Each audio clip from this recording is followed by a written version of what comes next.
பொம்பளையாளுக்கு சிரிக்கிற மாதிரி ஒரு கதை சொல்றேன். 2 பொம்பளைய கேதத்துக்கு போயிருக்காளுங்க. சரிண்ணே. ஈ போடுங்க வக்கீலா, ஈ போடுங்க. போகும்போது வயக்காட்டுல பெரிய பெரிய வெள்ளரி பழமா கடந்திருக்கு. இந்த 2 பொம்பளையும் கடாப்படியில பச்சை கொண்டு உணவு பேசிக்கிட்டாளுங்க.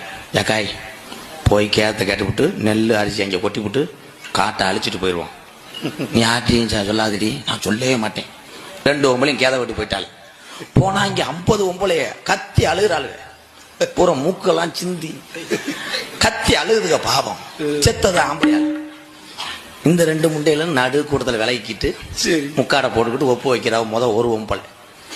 ஏக்கா கொடி கொடியா வெள்ளரிக்கா என்ன பார்த்தா ஐயா ஓம்பளத்தோட பெருசா இருக்கும்டா.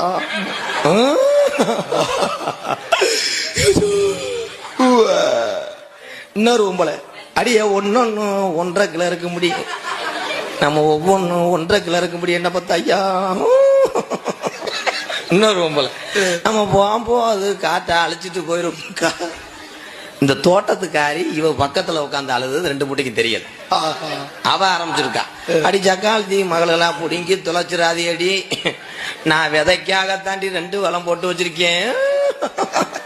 உடனே இந்த 2 பொம்பளையும் ஏக்க உங்க வளம்னு தெரியாதக்கா நாக்க வாரம் உட்கான அரைப்பொடி மூக்க அவ மேல சிந்திட்டு நான்